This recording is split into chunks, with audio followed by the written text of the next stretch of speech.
Salut à tous et bienvenue sur la chaîne Histoire des Arts Martiaux. Alors aujourd'hui c'est une vidéo hommage que vous allez regarder. Robert Boucher, qui était professeur de judo et de karaté à Golfe-Juan, nous a quittés il y a quelques semaines. Et la vidéo qui va suivre est une interview que j'avais tournée avec Robert Boucher pour les besoins de mon livre sur l'histoire du karaté sur la Côte d'Azur. Et cette interview date de janvier 2019. Donc il y a quelques informations, on parle en particulier du karaté olympique à un moment, qui sont un peu datées. Mais tout le reste de l'interview est très intéressante et donc j'ai pensé qu'il était bon de diffuser cette vidéo pour qu'il puisse nous dire une dernière fois lui-même ce qu'il pensait du karaté, du judo et des arts martiaux en général. Voilà, je vous laisse de suite avec la vidéo et je vous dis à bientôt sur la chaîne Histoire des Arts Martiaux. Salut!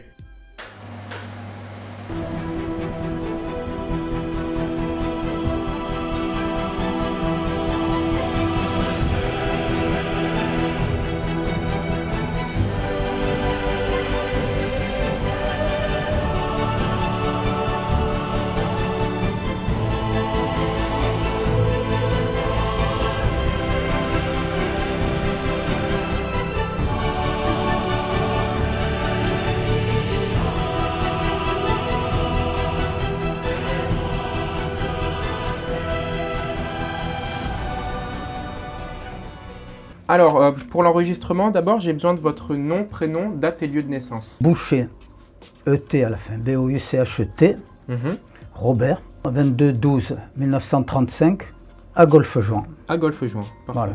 Alors, si vous voulez bien, on va rentrer de suite dans le vif du sujet. J'aurais aimé savoir à quel âge vous avez commencé les arts martiaux et avec quel professeur. Ce qu'il faut savoir, c'est qu'il n'y avait pas d'enfants au début. Le judo était considéré comme un truc dangereux et il n'y avait pas d'enfants. Mon père avait assisté à une démonstration, l'école des sports de combat au Fort Carré à Antibes, oui, qui a été déplacée depuis. Mais ils étaient venus faire une démonstration sur la place de l'école à Golfe-Juan. D'accord. Mon père y avait assisté, ça lui avait plu et on s'est inscrit à un club. Au début c'était le club d'Antibes, le club d'Antibes, qui après a trouvé une salle sur Valoris, grâce à un mécène, M. Pernin, qui est décédé depuis, qui avait une grande usine de céramique à Valoris. Et il avait un local, il a aménagé avec un tapis, avec tout ce qu'il fallait, des vestiaires. Et donc c'était du judo, c'est ça? C'était le judo. D'accord. Vous aviez quel âge? Je suis né en 35, là ça devait être en 50, quoi, hein, par là. Hein. Vous avez donc commencé par le judo, vous avez pratiqué pendant combien de temps? Ah ben depuis, depuis vous n'avez jamais arrêté, mais oui. je suppose que vous avez pratiqué dans plusieurs dojos différents depuis ces années-là. Oui, des dojos j'en ai fait. Hein. Sur Golfe-Juan, la première salle qu'on a eue, c'est actuellement la cantine de l'école Gachon. D'accord. Hein, c'est tout petit, c'était la première salle. Je ne peux pas les citer tous, il y en a eu 17 sur le... Ce que je voulais dire, c'est plutôt quelles ont été les différentes salles dans lesquelles vous avez appris, pas dans lesquelles vous avez enseigné.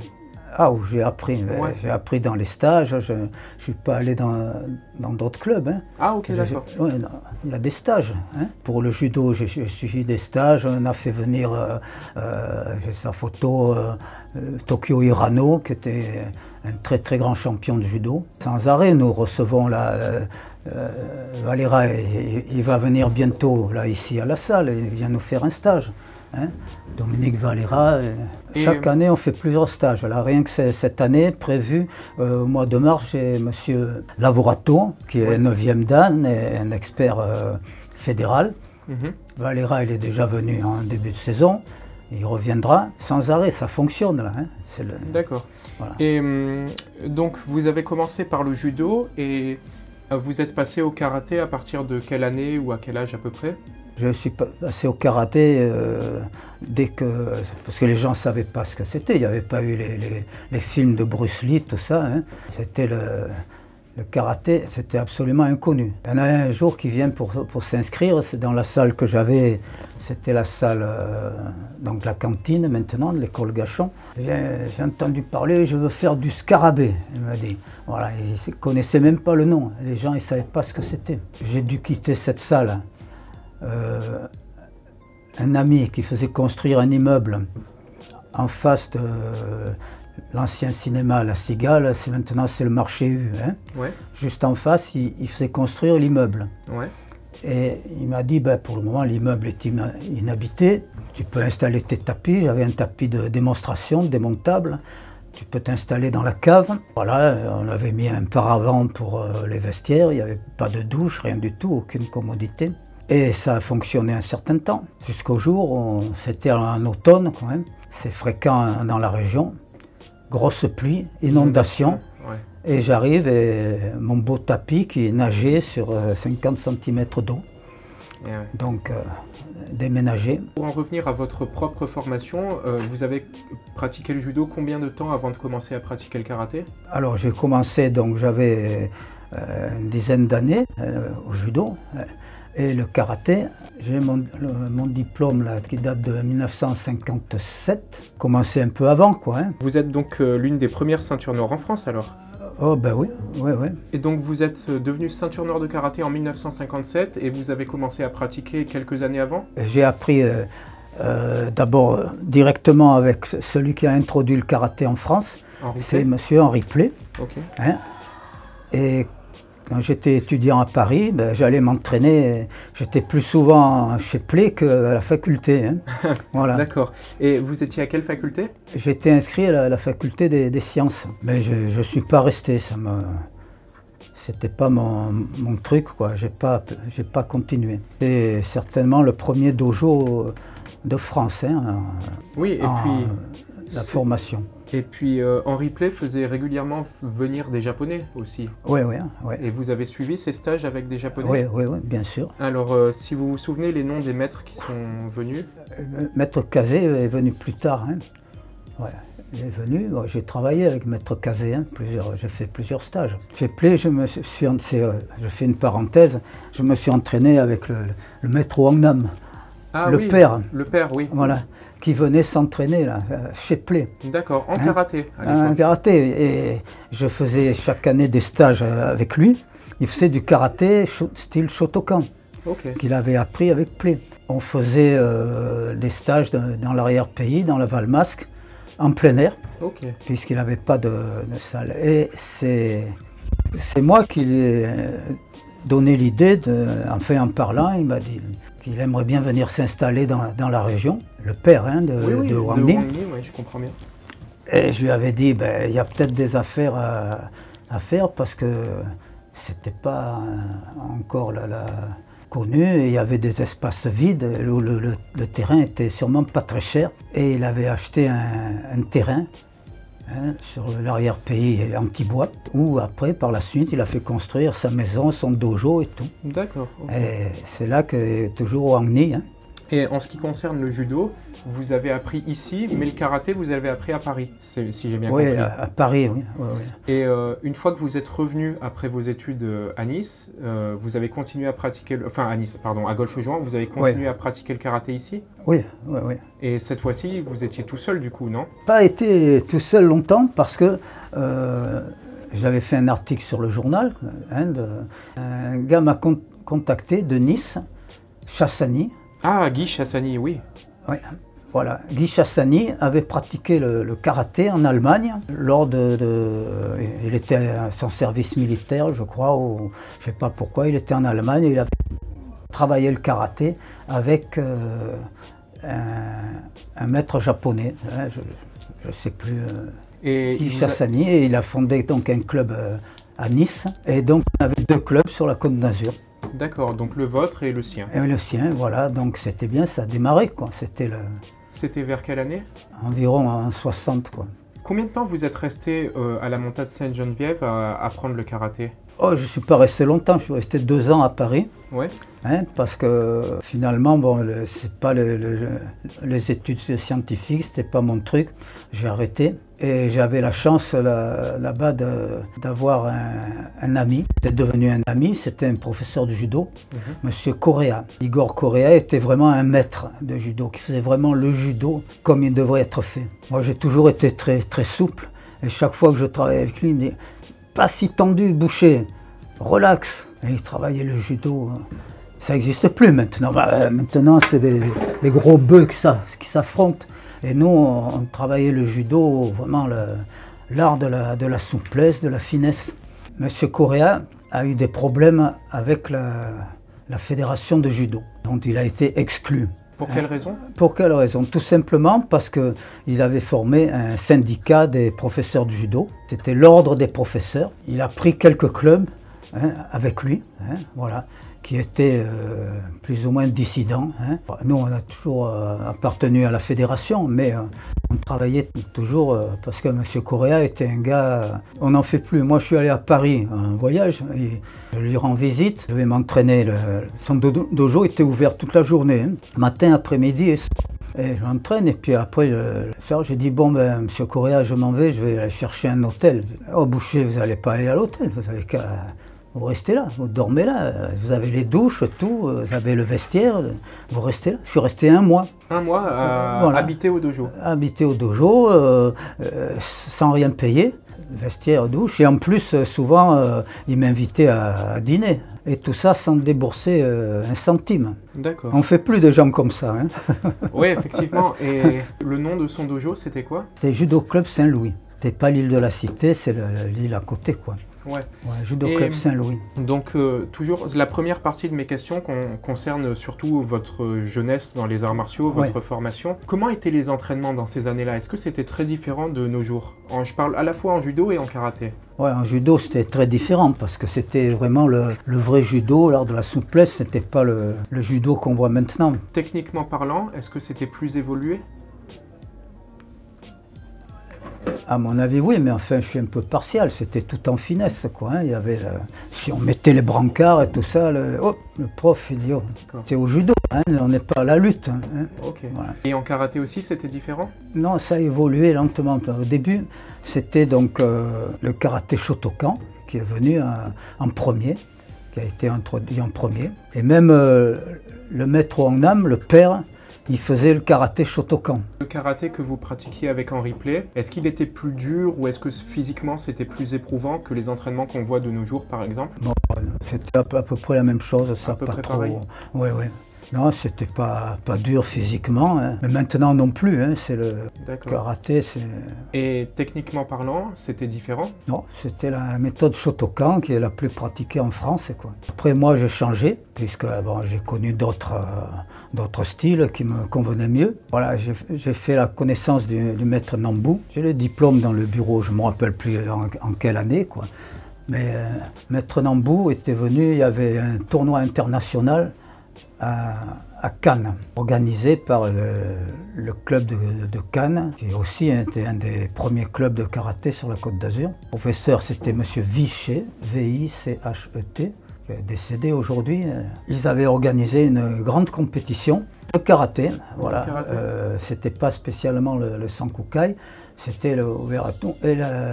Parce que là, Nambou, il n'avait pas parlé non plus de créer son style. Lui, c'était le...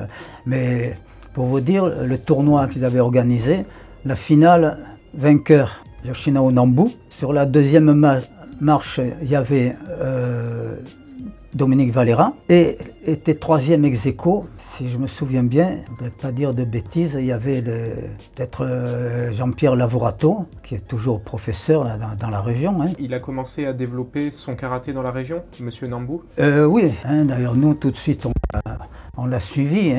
Il y avait plusieurs clubs qui... bon, d'ailleurs j'avais fondé une organisation Sankudo France. Oh, il ne faut pas le noter parce qu'elle a été vraiment éphémère, ça n'a pas été suivi. Au départ, j'avais quelques clubs qui m'avaient contacté un peu partout en France. Je crois que je ne suis pas un bon organisateur parce qu'ils n'ont pas trop suivi. Ils ont pas trop. Et puis, il faut dire que, comme beaucoup de Japonais, le maître Nambou, il évolue tellement vite qu'on ne peut pas le suivre. Voilà. Ok, je comprends. Je l'ai revu tout dernièrement. J'apprends qu'il était dans la région, là. Et j'y vais. Il m'a très bien reçu. Oh Robert! Et tout de suite, ils étaient en train de manger. Il m'a fait une place à côté de lui, tout ça. Et on a discuté. Tout le monde après, mais vous connaissez Doshu? Il appelait Doshu, c'est le grand maître. Fondateur. Voilà. Bah oui, je le connais depuis des années. Oh, ils étaient là. Et ils étaient tout étonnés qu'il m'invite à côté de lui à sa table, quoi. Et alors après j'ai pratiqué avec... ça évolue trop vite, moi je ne peux pas suivre.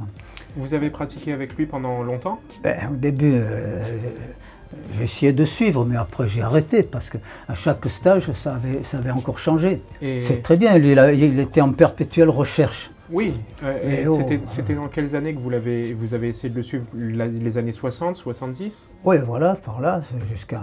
Puis après... Donc toujours sur votre formation, est-ce que dans ces années-là, vous aviez accès, quand les gens s'intéressaient aux arts martiaux, à des livres ou à des vidéos sur le sujet? Il n'y avait pas grand-chose, hein. Et vous vous souvenez de ce qu'il y avait dans les débuts? Si vous avez eu des livres quand vous étiez jeune sur le karaté ou le judo, par exemple? Oui, j'ai eu des livres, hein. D'ailleurs, c'est sur le judo. Yves Klein a écrit un livre sur les katas de judo. C'est les fondements du judo. Et moi, j'ai bien connu Yves Klein puisque je me suis entraîné avec lui, tout ça, hein. Il était allé au Japon, il avait travaillé avec les maîtres japonais, il était 4e dan du Japon. Accessoirement, il continuait sa peinture, hein. Et de nos jours, il est surtout connu pour sa peinture. Il n'est pas trop connu comme étant un judoka. Oui, bien sûr, maintenant c'est le maître du bleu, quoi. Il peint tous les... Je me rappelle, mon professeur de judo de Paris, il se moquait un peu de lui parce qu'il peignait au pistolet en bleu, là. Puis alors il avait fait un truc qui était spectaculaire. Il prenait 3-4 filles bien belles et très déshabillées, quoi. Hein, alors il les badigeonnait de peinture bleue et après elles dansaient contre la toile blanche et ça faisait des silhouettes bizarres. Enfin, l'idée était pas mal. Ok. Mais enfin, on est loin des arts martiaux là. Et les livres sur le karaté, vous en avez eu quelques-uns à l'époque? Oui, j'ai eu des ouvrages en japonais, j'ai eu en anglais. Les éditions Tuttle qui sortaient des livres sur les arts martiaux. J'ai le livre de karaté, oui, en français. Là, tous ces ouvrages, c'est en anglais. Hein, et ouais. L'édition Tuttle, c'est en anglais. Je ne sais pas, c'est aux États-Unis, je crois, qui sortent ça. Et bon, après, vous avez donc suivi pas mal de stages, si j'ai bien compris, surtout en judo et en karaté. Oui. Et vous avez aussi fait des stages dans d'autres arts martiaux?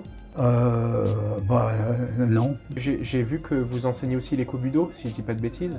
Ah, le kobudo, oui. Ouais. C'est mon fils qui s'en occupe. Hein. C'est plutôt votre fils? Voilà. Oui, moi aussi. Le kobudo, généralement, ça veut dire les arts martiaux anciens. Oui, je sais, oui. Hein, c'est les armes, les bâtons. Bâtons, sai, boken, voilà, le nunchaku, tout ça. Ouais. Et c'est très ludique, on en fait là, parce qu'on a les armes en mousse. Alors surtout les enfants, mais les adultes aussi s'amusent beaucoup. Hein, on leur met un casque et puis ces bâtons mousse, ils se font pas mal. Et ils s'entraînent avec les bâtons. Il y a bâton long, il y a la hallebarde avec le bout en mousse, tout ça. Les sabres longs, les tantos, le poignard, il y a toutes les armes, mais en mousse. Le seul truc qui m'intéressait vraiment, que j'ai travaillé, c'est le bâton court, voilà, parce que c'est pratique. Hein. Oui, on se balade avec un parapluie, hein, c'est une bonne arme. Okay. Hein. On ne peut pas se balader avec un bâton long, hein, ou avec un nunchaku, ça ferait bizarre. Au Japon, surtout à Okinawa, le karaté et les kobudo, c'est vu comme un seul ensemble. Ah ouais, très souvent, ils apprennent en même temps le karaté et les kobudo comme si c'était la même chose. Ouais. Alors qu'en France, le karaté, c'est une chose et les kobudo, c'est une autre chose. Ouais. Mais nous, on en fait. Ouais. C'est-à-dire tel jour, hein, c'est marqué sur le programme, c'est kobudo. Et karatéka, ils font ce jour-là, ils pratiquent. Vous pratiquez plutôt les kobudo sportifs, c'est-à-dire pour la compétition, ou plutôt aussi les katas, etc. Ouais, plutôt le sportif, parce qu'on voit le côté ludique, quoi. Ouais. C'est très, voilà. Mais enfin, ça reste dans les assauts, hein, c'est efficace. Hein. Ouais. Hein, mais enfin, je veux dire, il n'y a que le bâton court qui peut avoir une utilité pratique. Hein. Ouais, je comprends. Voilà. Bon, moi, je me balade toujours avec mon parapluie, je l'ai là, pour deux raisons. D'abord parce que je souffre un peu de la hanche. Ouais. Je préfère avoir le parapluie, même s'il fait beau, que me balader avec une canne. Voilà, disons que c'est un truc efficace. Hein. Ok. Est-ce que vous-même, vous avez pratiqué la compétition en karaté ou en judo, par exemple? Ah ouais, en judo, oui. En judo? Ouais. En judo, il y avait, au départ, il y avait l'UFOLEP, qui fait surtout du vélo maintenant, qui a arrêté. Et on faisait donc des tournois, comme au foot, interclub, dans la région, en judo. D'accord. Et c'était l'UFOLEP qui patronnait ça. Puis ensuite, l'UFOLEP, vous savez ce que c'est, l'Union fédérale des œuvres laïques et l'éducation populaire. C'est l'école publique, l'UFOLEP. Et c'était très très bien organisé, il y avait des championnats comme au foot, mais c'était les clubs de judo et c'était patronné par l'UFOLEP. Et comment se fait-il que ce n'était pas la fédération de judo qui organisait ça? L'UFOLEP, disons que c'était un niveau moins élevé, quoi. Donc il y avait les compétitions de judo, organisé par la fédération, c'était un niveau un peu plus relevé. L'UFOLEP permettait un brassage de gens qui pratiquaient depuis peu de temps, mais qui pouvaient se mesurer.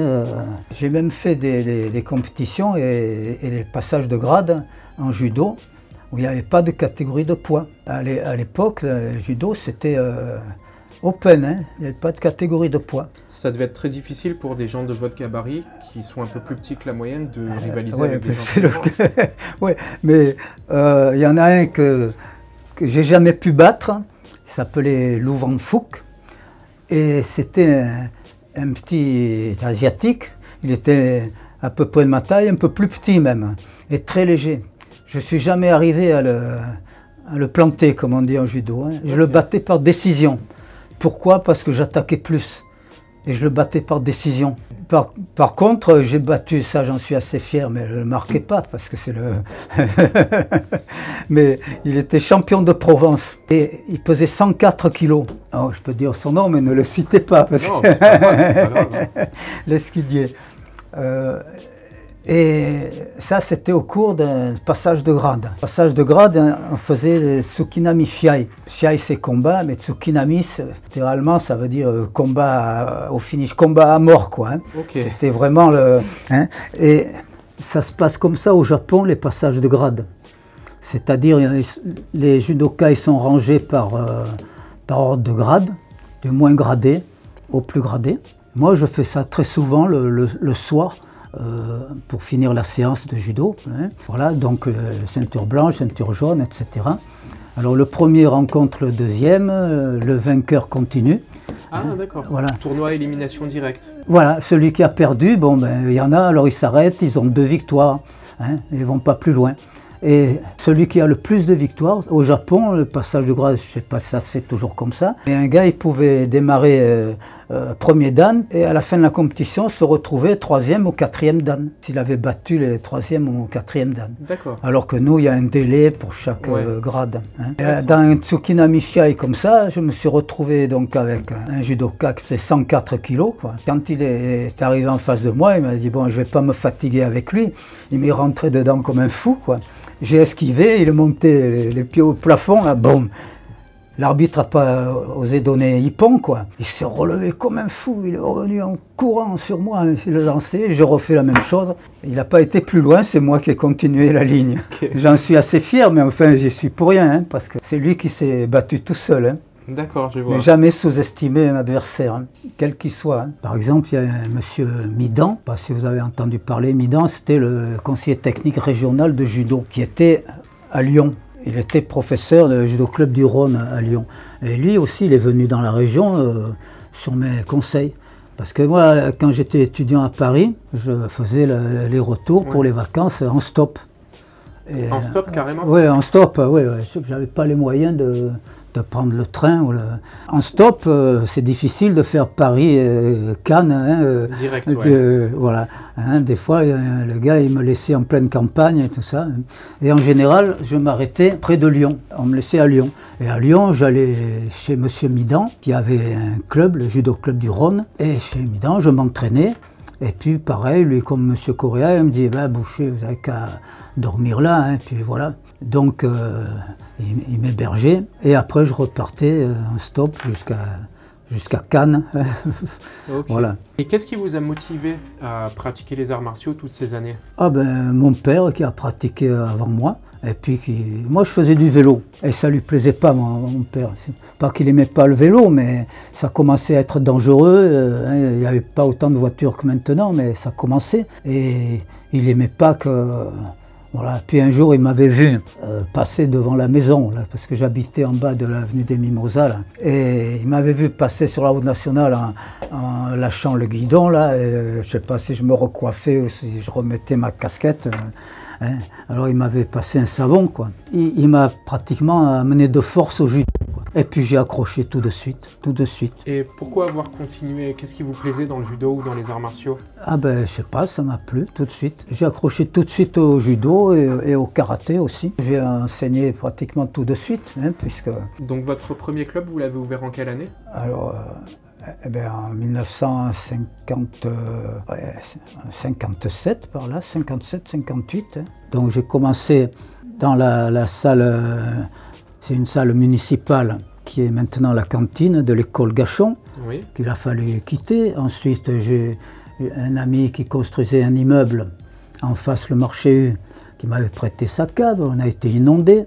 Ensuite, comme je travaillais à la plage, qui s'appelle Valoris Plage maintenant, mais c'était à l'époque Cavallero Beach, du nom du patron, Cavallero, qui était un ancien... qui avait un bon niveau en compétition de natation, qui avait créé cette plage.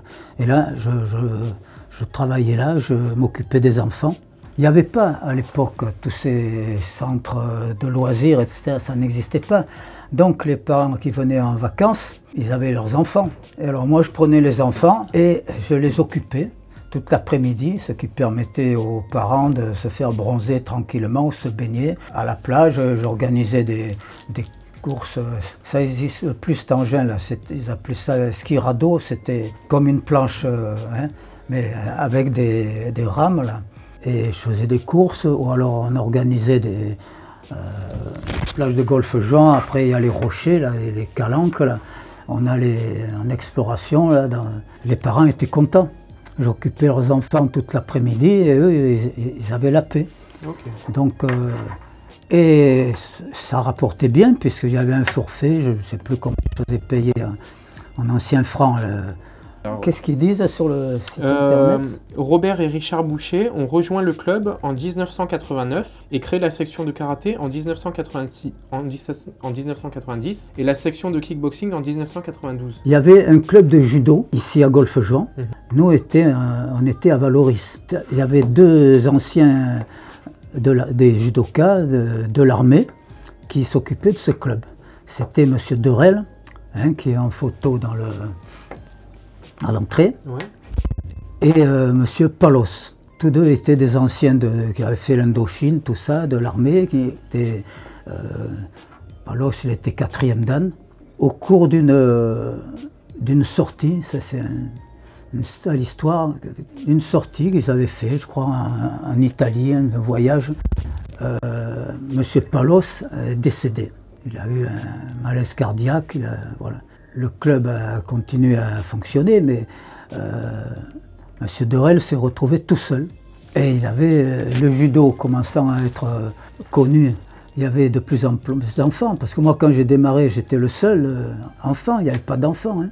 Les gens, le judo, malheur, c'était un truc dangereux. Hein. Il commençait à y avoir pas mal d'enfants. Il s'est retrouvé tout seul. Il a demandé à Richard, mon fils, de venir lui donner un coup de main. Moi, je continuais à Valoris. Richard, un beau jour, il m'a dit, tu sais, des enfants, il y en a de plus en plus. Tu devrais laisser tomber Valoris, hein, et venir nous donner, parce qu'on a beaucoup de monde à Golfe-Juan. Et puis finalement, c'est ce que j'ai fait, j'ai terminé la saison. Et... Beaucoup de profs de nos jours, ils séparent par exemple le karaté traditionnel où ils pratiquent les katas, du karaté pour la compétition. Donc ils ont un cours que kata et un cours que compétition. Est-ce que vous aussi, comme ça, vous avez différentes formes de cours que vous proposiez? Tout ça, il y a des cours déjà pour tout le monde. Après, il y a les cours spéciaux pour ceux qui font la compétition. Maintenant, il y a eu le kickboxing. C'est pareil que le karaté, mais c'est qui s'est mis à part. Et c'est là qu'on a le plus de monde. Hein. En kickboxing? Ah oui, le kickboxing, on fait le plein. Chaque entraînement, il y en a 50, 60 sur le tapis, des fois plus. Ça plaît beaucoup. C'est très ludique. ils ont les gants, ils se font pas mal, ils s'amusent. Il y a plus de monde qu'au karaté. Et finalement, c'est au judo qu'il y en a le moins. Est-ce qu'il y a des similitudes dans vos façons d'enseigner à la fois le karaté et le judo? Ah, forcément. Hein. En karaté, il y a énormément de percussions. En judo, il n'y en a presque pas du tout. Donc, c'est deux choses qui sont très différentes. Oui, mais c'est différent. Ce qui a fait ça, c'est le sport. Hein, c'est le sport dit spécialisation. Les samouraïs ils s'entraînaient à tout. Hein. Les samouraïs étaient experts au sabre, mais, à toutes les armes, mais ils savaient pratiquer le jujitsu. Hein, c'est-à-dire un mélange de judo, de karaté et tout. Ben oui, les enfants, bon, c'est très ludique. Hein, il faut qu'ils s'amusent. Il y a toujours des jeux, il y a toujours des concours. Et malheureusement, il y a très peu d'adultes. Voilà, des adolescents, quelques-uns, et au fur et à mesure, les enfants ils commencent par le judo, après ils passent au kickboxing, au karaté. Et voilà. J'ai jamais compris pourquoi, parce que quand il y a des compétitions de MMA, c'est interdit en France, hein, ouais. Mais mon ami Patrick Lombardo, il a créé quelque chose qui s'appelle le Pankido. Oui, je connais, oui. Et qui est la même chose.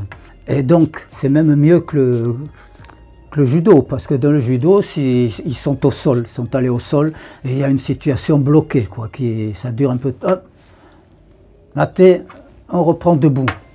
Là, un Pankido, il continue au sol, il se débrouille. Hein, même s'il y a une situation qui paraît bloquée, il faut qu'ils arrivent à se débrouiller, que l'un ou l'autre se dégage. D'accord. Hein, donc c'est assez dur. Et oui, j'en ai parlé d'ailleurs aux gens du kickboxing. Je leur ai dit que ça serait intéressant parce que je crois qu'il y a 2 clubs, peut-être 3, qui font du Pankido dans la région. Ouais.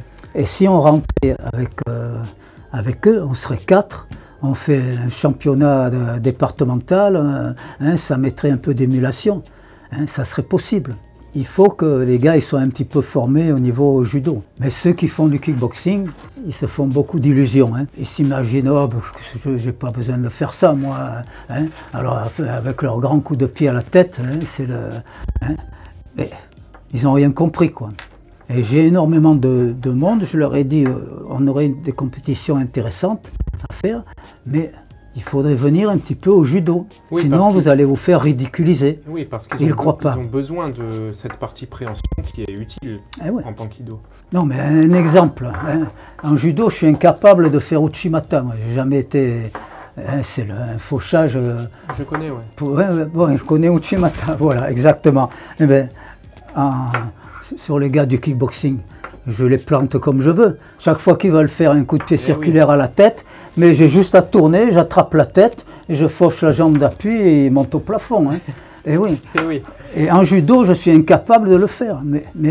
Parce qu'en kickboxing, ils ne sont pas habitués à surveiller leurs appuis comme vous en judo. Eh oui. Okay, et alors, ils lancent un coup de pied à la tête, c'est spectaculaire. Et puis, ils sont toujours avec les circulaires. Ce qui est, moi, quand j'enseigne, hein, on m'a toujours appris que la ligne droite, c'est le plus court chemin d'un point à un autre. Hein, donc, hop, si je fais un direct à la face, hein, avant qu'il m'ait fait son crochet, il en a reçu 10. Hein. Et là, le coup de pied, n'en parlons pas. Et en karaté aussi, c'était souvent comme ça avant. En karaté, on enseignait souvent le karaté en ligne. Ah ouais. Maintenant, c'est un peu différent. Surtout, Nambu, il avait commencé à changer ça un petit peu. Ah oui.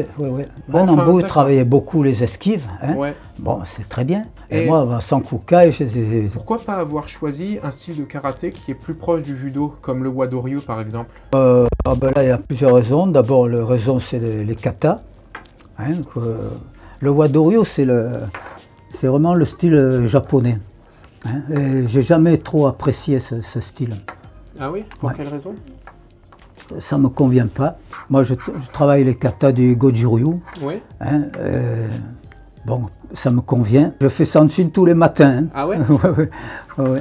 C'est la première chose. Ah ouais, quel que soit le temps. J'ai encore fait ce matin. Je fais Sanshin le matin et Tencho le soir pour bien dormir. Vous enseignez pas trop le karaté Goju-ryu alors? Non, pas tellement, puisque là, depuis, alors il y a eu le karaté contact, la forme de compétition qui nous convient. Parce que voilà ce qui se passe. il y a eu, le Wadoryu, c'est tout de suite orienté vers la compétition. Il y avait donc Vichy, Borello, Judo Club de Cannes et pratiquer la compétition. La compétition de karaté traditionnel. Ça m'a jamais plu. D'accord. Parce qu'on arrivait à des choses aberrantes. Le gars il faisait le point, puis et l'arbitre donnait le point. J'ai appelé ça le Gyakutsuki à l'envers, quoi. Ouais. Parce qu'il posait le point, puis il tirait en gueulant et en montrant le point. Et l'arbitre il donnait le point. C'est arrivé le karaté contact. On a deux formes, le light contact et le full contact. Donc là, c'est un travail vraiment, je pense, efficace. Hein, même le light, parce que c'est tout basé sur les esquives, ça a beaucoup emprunté au Wadoryu, hein, on n'a rien inventé. Hein. Il y a beaucoup d'esquives, travail en contre, en anticipation, etc. Au début, quand vous enseignez, vous utilisez quel matériel? Ouais, on n'avait pas beaucoup de matériel. Maintenant, on a les armes en mousse, les bâtons mousse, nunchaku, pour le kobudo, et pour la self-défense, il y a tout. Bâton court, bâton long, nunchaku, le barde. C'est la rame, c'est une manche avec deux. C'est une rame, hein, en quelque sorte, qui était utilisée par les pêcheurs comme arme de défense. Hein, il y a tout ça. Et en karaté même, au début, vous aviez quoi? Des sacs de frappe déjà à l'époque? Oui, ça, parce qu'on a beaucoup. Le karaté a beaucoup emprunté à la boxe, hein, au niveau de. Les gants pour ne pas se faire mal à l'entraînement, les sacs de frappe, tout ça c'était le... Au début il y avait les makiwara, le poteau avec les trucs, on se massacrait les poings là-dessus. Hein, c'était le... Vous avez pratiqué le makiwara? Oui, bien sûr. On avait les poings en sang après. Hein. Et dans vos anciens dojos, vous aviez aussi des sacs de frappe comme j'ai vu ici. J'ai même vu que vous avez une poire de vitesse. Ici, qu'utilisent les boxeurs. Oui. Et ça, vous l'aviez déjà dans les anciens dojos? Ah non, pas la poire de vitesse, on avait les sacs, on avait le makiwara. Oui. Bien sûr, c'était un poteau d'ailleurs, hein, une planche, il fallait le faire claquer, là, c'était dur. Et vous utilisiez aussi, comme les boxeurs, des pattes d'ours? Ok. Bon, on a fini la deuxième grande partie, on va passer à la troisième partie. Il y a beaucoup de professeurs qui imagine le karaté comme une religion. Vous avez parlé tout à l'heure de secte en parlant de Tambudo. Et c'est très vrai, il y a beaucoup de professeurs qui voient le karaté comme ça et qui du coup rejettent toute forme de compétition en disant que la compétition c'est désacraliser l'art martial, que c'est pas bien. Qu'est-ce que vous en pensez? Je pense qu'ils ont raison d'un côté, mais si on ne propose pas une forme sportive, hein, ça marchera pas. Ouais, voilà. Hein, les gens, ils veulent se confronter, ils veulent qu'il y ait des championnats. Hein, voilà. Moi, je suis pas pour, hein, parce que finalement, ça veut rien dire. Hein, Mais enfin, quand on fait de la compétition en full contact, bon, c'est difficile de dire que ça dénature, que c'est pas efficace. Hein. Vous-même, la forme à la touche, qu'est-ce que vous en pensez? Pour moi, c'est une forme, c'est un début, quoi. Hein, voilà. Hein, parce que c'est sûr qu'on va pas, on a des gamins ou des jeunes, on ne va pas leur dire de se taper dessus. Hein, donc ils apprennent, hein, on travaille très relax, hein, on travaille la précision, la vitesse, mais on contrôle. C'est-à-dire on ne tape pas et il faut passer par là. Si on va, mais après, si on parle efficacité, hein, il n'y a pas de problème. Hein. Il faut aller au full contact, hein, plein contact. Il ne faut pas rêver. Hein. Et en judo, même problème pour la compétition. Le judo a beaucoup évolué depuis les débuts de la compétition en France. Oui. Je sens un peu de dépit ou de désespoir. Non, mais est-ce que c'est encore du judo? Qu'est-ce que ça veut dire? Judo. Hein? La voie de la souplesse. Oui, voilà. Où est la souplesse? Moi, j'ai l'impression que c'est la voie de la musculation ces dernières années. Voilà. C'est ça le problème. Est-ce que c'est pas une évolution inévitable? Peut-être. Parce que qui dit championnat, titre, hein, maintenant Jeux Olympiques, tout ça, il faut... Mais enfin, je sais que les Japonais, pour eux, ça reste toujours un art martial. Hein, et c'est pas parce qu'il y a de la compétition, tout ça, ça reste... Pour eux, c'est toujours un art martial, et même s'ils font la forme quand ils vont en compétition qui est autorisée, hein, mais je suis sûr qu'ils s'entraînent à côté, ils ont une vue plus large que... Est-ce que votre connaissance des philosophies extrême-orientales ou de la culture japonaise influence votre enseignement? Non, on ne peut pas dire pas tellement, hein. Simplement, bon, ce qui est bien, ce qu'il faut voir dans ce qui est religion, c'est la morale. Voilà. Il faut toujours quand même avoir un code moral, hein, dans la pratique. Là, il y a une élève, une fille qui est venue s'inscrire au club. Comme toujours, les gens qui viennent d'ailleurs, je ne sais pas, je ne connais pas bien leur niveau ni rien, et qui a les titres, elle est championne de France et tout. Et donc, elle vient s'inscrire chez nous. Je ne sais pas trop pour quelle raison, puisqu'elle était dans un autre club, mais enfin, comme elle habite maintenant à côté, elle est venue chez nous, hein, tout naturellement. Je l'ai testée et j'ai vu qu'elle avait un excellent mental. Parce qu'un jour, à un entraînement, je ne sais pas ce qu'il y avait une compétition à préparer, où il y avait une animation quelque part. Elle s'est retrouvée à l'entraînement, il n'y avait que des ceintures blanches, donc des débutants, filles ou garçons. Et je l'ai regardée s'entraîner. Toujours très bien, en contrôlant et tout ça. Hein. Elle n'a pas du tout essayé de montrer moi je suis la plus forte, etc. Et j'ai dit tiens, voilà, elle a un très bon esprit. Parce que c'est ça aussi. Moi, ce gars que je cite qui gagne tous ses combats par KO, à la salle, on le met avec des enfants, on le met avec des débutants. Il n'a jamais blessé personne. Hein. Et il ne les ridiculise pas. Hein. Il les fait travailler, il les conseille. Ça, c'est l'esprit des arts martiaux. Okay. Il faut avoir toujours ce côté de... Un esprit d'entraide aussi. Voilà, tout le monde est professeur dans une salle. Il n'y a pas un professeur qui détient la vérité et puis qui enseigne, et les autres qui écoutent. Le gars qui est seulement ceinture verte ou orange, il peut donner un conseil à un moins gradé. Alors, quels sont selon vous les objectifs que l'on peut atteindre grâce à la pratique du karaté ou du judo par exemple? Moi, je crois la principale chose, parce qu'il ne s'agit pas de dire bon, je crains rien, je suis le plus fort, mais c'est qu'on n'a pas peur. Ça, c'est très important. J'ai eu des problèmes, bon, dans la rue comme ça, toujours des bêtises, tout ça. Donc, ça c'est arrivé il n'y a pas tellement longtemps d'ailleurs. Je fais une bêtise qui n'en fait pas en conduisant en voiture. Hein. Ouais. Bon, et le gars qui m'engueule, bon, tout ça, et qui s'arrête un peu plus loin, tout ça, bon, et qui descend furieux, tout ça. Alors je m'excuse encore une fois. Hein. Il n'a pas compris quoi, parce que bon, moi j'étais là, je le regardais, puis il n'était pas trop malin parce que j'avais la vitre ouverte et la main sur la portière. S'il tentait quelque chose, il se prenait la portière dans le nez. Ouais. Hein. Je vois. Mais il a rien fait, donc tout ça.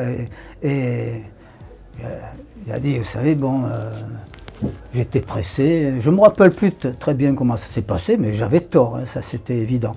Et il appelle ses collègues, alors finalement ils étaient 3, hein, voilà. Et moi j'ai continué à discuter, hein, c'était le... Je sais pas, ils n'ont pas compris que j'avais pas aucune crainte, aucune appréhension. Voilà. Ça les a travaillés. Ils disent c'est pas normal. Vous n'avez pas le prospectus du club sur le devant de la voiture ou quelque chose comme ça? Oui, je l'ai, mais enfin je sais pas s'ils ont vu ou... Bon, enfin. Hein? Et donc la qualité principale des arts martiaux pour vous, c'est justement de faire en sorte que dans ce genre de situation, on garde son calme. Oui, voilà, je crois. Hein, Et il y a beaucoup de gens qui recherchent des choses différentes dans les arts martiaux. Par exemple, des gens qui recherchent, je sais pas, l'efficacité, ou des gens qui recherchent une certaine philosophie de vie, ce genre de choses. Est-ce que vous pensez qu'ils peuvent trouver ça? Oui, ça c'est sûr.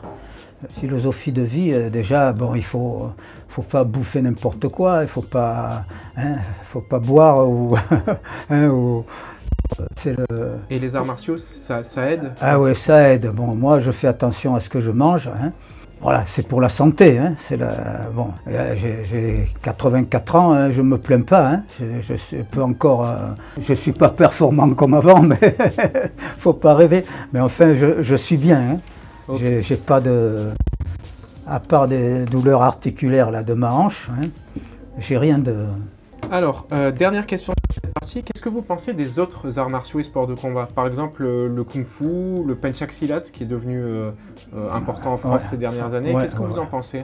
Je pense que je ne peux pas critiquer, c'est très bien. Je crois que chacun doit rechercher, il doit y avoir un style qui lui convient mieux qu'un autre. Voilà. Il y a par exemple des styles qui demandent beaucoup de souplesse. Moi, je n'ai jamais été souple. Bon, donc, je ne vais pas faire un style où on demande que des coups de pied à la tête et des choses comme ça. Oui, donc bon. Le taekwondo, pour quelqu'un qui n'est pas souple, par exemple, ce serait compliqué. Voilà, le taekwondo. Mais le taekwondo, à mon avis, ils ont fait une très très grosse erreur. Parce que moi, j'ai travaillé taekwondo avec, comment il s'appelait, Lee Kuan Yew. Lee Kuan Yew? Oui, je le connais. Oui, Lee Kuan Yew, Aklae Lee. Voilà, il s'appelait Lee aussi, ils s'appellent tous Lee encore. C'était un Coréen. J'ai fait des stages avec eux. Mais je n'ai pas trouvé tellement de différence avec le karaté. Ils avaient les poings, ils n'avaient pas que les pieds. Oui, de nos jours, il y a beaucoup plus de coups de pied. Presque, ils ne se servent pas de leurs poings. Alors là, à mon avis, c'est une erreur. Oui, et puis en plus, pareil, on a parlé du nom des choses en parlant du judo. Le taekwondo, c'est le même problème. Ça veut dire la voie du pied et du poing. Le pied et le poing, oui. Alors s'il manque le poing, il y a un problème. Il y a quelque chose, il y a un problème. Et si on moi, les premiers stages que j'ai faits, il y avait des coups de poing. C'était pas différent. Et maintenant, ils n'en font plus. Puisque c'est la compétition, ça n'est pas la self-défense. C'est différent que le full contact qui s'en rapprocherait un petit peu parce qu'on porte les coups, le KO est autorisé, donc c'est efficace dans la rue. Nous, je vois mon fils, il va enseigner aux enfants, ça reste ludique, on travaille, il travaille et puis après, les gens qui se destinent à la compétition, il faut qu'ils s'adaptent aux règles. Mais évidemment que c'est un problème. Là, si vous venez voir les entraînements de kickboxing le soir, vous ne verrez pas des gars se taper dessus comme des malades. Sauf s'ils sont en train de préparer une compétition de full contact. Alors ils sont entre eux, ils ont leurs équipements et là, bon, ils se testent. Mais autrement... Ok. Est-ce que vous pensez que les arts martiaux traditionnels, que ce soit le karaté ou le judo, ça va irrémédiablement devenir des sports qui sont uniquement axés sur la compétition et que l'aspect traditionnel va disparaître? J'espère que non. Bon, la compétition prend de plus en plus d'importance. Il y a les championnats du monde et maintenant les Jeux olympiques. Il y aura toujours la masse des pratiquants qui viennent s'entraîner et qui ne pensent pas aller aux Jeux olympiques. Là, non, je ne sais pas moi. Donc il faut penser à nous, au kickboxing, on a beaucoup de monde. C'est la section qui marche le mieux. Mais au karaté, il y a du monde aussi. Il n'y a que le judo. Curieusement, judo adulte, j'ai pratiquement personne. Moi, le judo, je suis toujours resté judoka. Et une anecdote, j'étais à la FNAC à Cannes. Je regardais en l'air tout ça, et puis il y a un escalier avec, je sais pas, 5-6 marches, je sais pas, je les ai pas comptées. Et je marchais, puis je rate la première marche, et je sens que je me casse la figure. J'ai plongé, et puis j'ai fait ma chute avant, je me retrouve debout, et je continuais à regarder. Il y avait un gars à côté de moi, il me regarde, et vous n'êtes pas fait mal? Je dis non, pourquoi? Qu'est-ce que vous pensez du rôle de la Fédération française de karaté et de la Fédération française de judo dans l'encadrement de ces deux disciplines? Est-ce que vous pensez qu'il y a des choses qui pourraient être améliorées? Certains stages sont payants, mais enfin, il y a des stages gratuits, il y a des réunions, les fédés font leur boulot. Est-ce qu'il y a des choses qui pourraient être améliorées? Je sais pas, n'importe quoi. Un exemple, j'ai parlé de ça à un des professeurs que j'ai interviewé, il m'a dit oui, les passages de grade, des fois ça sert à rien d'avoir tout ce programme, on sait tout de suite si le pratiquant a le niveau ou pas. Oui, c'est pas bête ce qu'il dit, oui. Moi je crois qu'il faut quand même imposer un programme. Il faut quand même... comment on va évaluer les gens s'il n'y a pas un programme de... Alors dans les passages de grade, Moi, ce que je trouve qui est pas mal fait, aussi bien en karaté qu'en judo, il y a toujours une partie qui est imposée, que le gars il doit savoir ça, et puis il y a une partie où il y a une pratique libre. Hein. Des démonstrations, par exemple pour le karaté c'est les bunkai, explication d'un kata, c'est un travail pour les deux. Hein. Et comme je vous ai dit au kickboxing, j'ai dit mais si vous voulez aller au pankido, il faut venir un peu vous entraîner au judo. Oh, ils sont là, ils rigolent, ils ne le croient pas. Sinon vous allez vous faire ridiculiser et je ne vous envoie pas.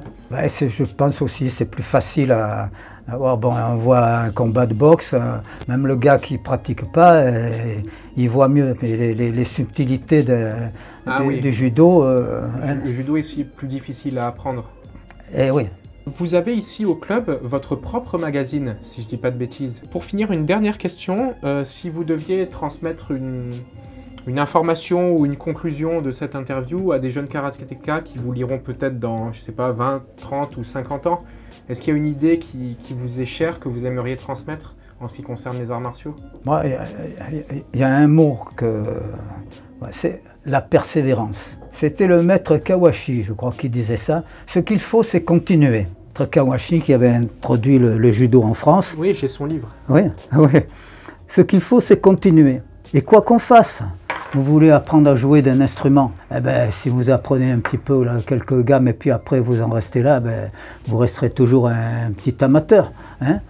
Il faut toujours continuer, essayer de s'améliorer, que ce soit dans le sport, dans la musique, dans quoi que ce soit.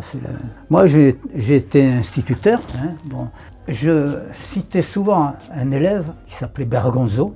Je me rappelle de son nom alors que j'en ai eu des élèves. Hein. J'étais instituteur et cet élève m'arrive un petit Italien qui ne parlait pas un mot de français. Il vient donc dans ma classe. À l'époque j'enseignais à Cannes-sur-Mer. Et comme il ne comprenait pas ce qu'on faisait, je lui traduisais en italien. Je parlais assez bien, maintenant j'ai un peu perdu, mais enfin je parle encore assez bien l'italien. Hein. Et puis après la classe, je le gardais hein, et je lui ai fait comprendre, j'ai dit, bon tu sais là je te parle en italien, mais après de moins en moins, ouais. Je te parlerai qu'en français. Hein. Alors il faut que tu te mettes Eh bien, cet élève, vers la fin de l'année, il était premier en français, premier en dictée. Premier. Je faisais honte aux autres. Mais vous vous rendez compte? Il arrive, il ne savait même pas parler le français, et maintenant il est meilleur que vous. On fait des dictées, vous faites 5-6 fautes, et lui me fait des dictées, il y a parfois 1 ou 2 fautes. Et c'était, bon, peut-être un garçon exceptionnellement, je ne dis pas intelligent, mais capable de s'adapter. Mais exact, hein. Je me rappelle de son nom et j'en ai eu des centaines d'élèves hein, qui sont passés dans mes classes. Okay. Donc la persévérance pour le mot de la fin. Voilà. Okay. La persévérance et puis voilà. Continuer.